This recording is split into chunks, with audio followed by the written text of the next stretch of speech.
الرحیم سامعین و ناظرین، رمضان المبارک کا بابرکت مہینہ اپنی عظمتوں، رونقوں، برکتوں کے ساتھ، بڑے آب و تاب کے ساتھ آگے چلتا جا رہا ہے۔ رمضان المبارک میں جہاں ہم سے اور بہت سارے اعمال مطلوب ہیں، وہیں پہ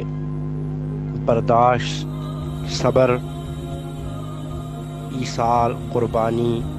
ہمدردی، یہ ایک بہت بڑا مطلوب ہے رمضان المبارک کا۔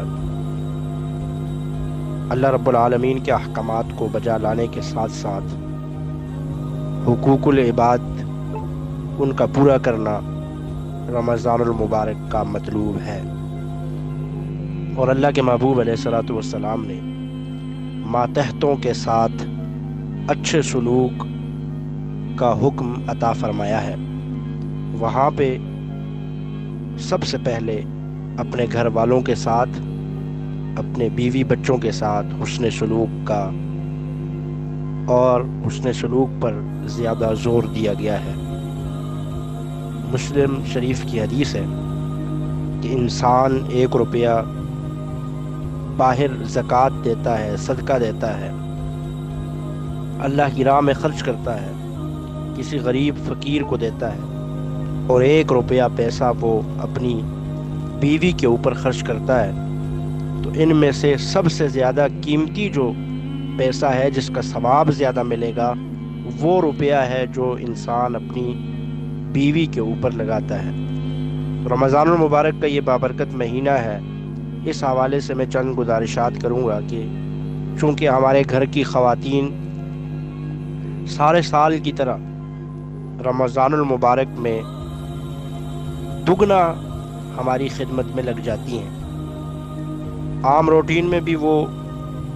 اپنے خاندان، اپنے گھر کی خدمت دیکھ بھال میں مصروف رہتی ہیں، لیکن جو ہی رمضان المبارک کا مہینہ آتا ہے، چونکہ انہوں نے بھی ایک طرف اپنے رب کو بھی راضی کرنا ہوتا ہے، اپنے رب کے احکامات کو بھی پورا کرنا ہوتا ہے، روزہ بھی رکھنا ہوتا ہے، تلاوت کلام پاک، نوافل بھی ادا کرنے ہوتے ہیں، لیکن اس کے ساتھ ساتھ اپنے گھر والوں، اپنے عزیز و اقارب، اپنے شوہر، بچوں، ان کی خدمات کو بھی سر انجام دینا ہوتا ہے۔ میرے خیال میں رمضان المبارک میں ہمیں خصوصی طور پر مردوں کو اپنی عورتوں کے ساتھ کام کاج میں ہاتھ بٹانا چاہیے اور کاموں میں ضرور حصہ لینا چاہیے۔ عام روٹین میں تو چلو جیسا بھی ہوتا ہے، عورتیں کام کو مینج کر لیتی ہیں، لیکن رمضان المبارک کا مہینہ چونکہ ان کا بھی روزہ ہوتا ہے، اور جس طرح ہم تھکاوٹ، تھکن اور اس قسم کی چیزیں محسوس کرتے ہیں، عورتیں بھی ظاہر ہے وہ کرتی ہیں، لیکن آپ دیکھیے کہ عورت سحری میں سب سے پہلے جاگتی ہے، اور سب گھر والوں کے لیے سحری بنانے کے بعد خود پہلے جاگتی ہے، مگر ان کو سحری بن جاتی ہے تو پھر اٹھا کے ان کو سحری کرواتی ہے۔ اور لیکن آپ پھر ایک اور چیز کا اندازہ لگائیں، لیکن کھاتی وہ سب سے آخر میں، اٹھتی سب سے پہلے ہے، پھر پکاتی ہے، پھر سب کچھ تیار کر کے دسترخوان پہ لگاتی ہے، پھر اس کے بعد اپنے باقی گھر والوں کو اٹھاتی ہے کہ آپ سارے سحری کریں۔ سب کو سحری دینے کے بعد پھر آخر میں جب سب کھا چکتے ہیں تو پھر وہ سحری کرتی ہے۔ آگے چلیے، دن کو بچوں کے لیے کھانا پکانا، ان کو کھلانا، اور اسی طرح پھر 4 بجتے ہیں، ظہر کے بعد سے ہی افطاری کے لیے اپنے گھر والوں کے لیے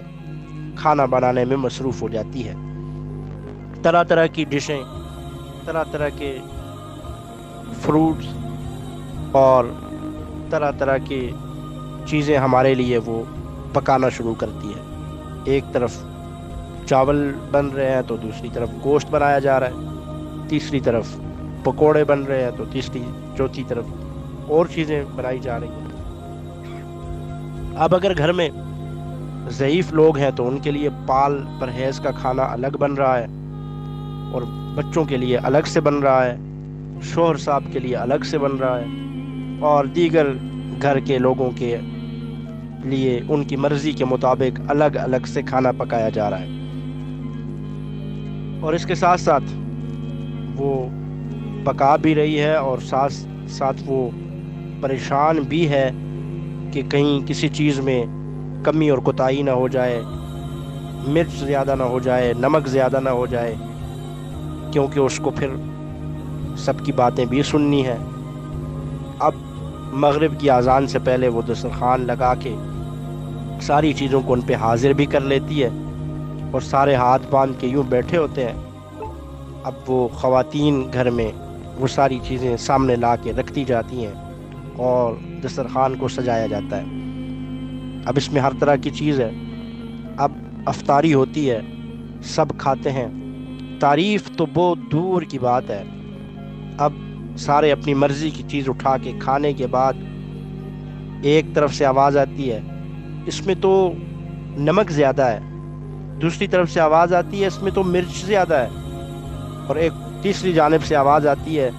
آج اس میں میٹھا زیادہ ہے۔ کیونکہ ہر ایک کی مرضی کی چیز ہوتی ہے، لیکن وہ یہ بات بھول جاتے ہیں کہ اس کا بھی روزہ تھا، اس نے چکھ کے تو نہیں بنایا، کمی کوتاہی ہو ہی جاتی ہے۔ ہر ایک کی مرضی کے مطابق 100% پرفیکٹ ہونا یہ کیسے ممکن ہے؟ لیکن تعریف تو بات وہی ہے کہ بڑی دور کی بات ہے۔ اب کمی کوتاہی نقص بیان کر کے جناب طرح طرح سے اس کو باتیں سنائی جا رہی ہیں، تانے دیے جا رہے ہیں، تو اس کو تو پکانا نہیں آتا۔ اب لیکن یہ بیچاری سب کے سامنے رکھ کے چھپکے سے کسی کونے میں جا کے کسی کمرے میں بیٹھ کے افطاری کر لیتی ہے۔ میں یہ نہیں کہتا کہ ہر جگہ پہ ایسے ہوتا ہے، لیکن اکثریت اگر آپ دیکھیں تو ایسا ہی ہوتا ہے۔ پھر تراویح کے بعد مرد حضرات آ جاتے ہیں، ان کے لیے چاہے اس طرح کی چیزیں لا کے ان کے میوہ جات ان کے سامنے رکھنا، ان کو دینا کھلانا، اور پھر اگلے دن سحری میں سب سے پہلے اٹھ جانا۔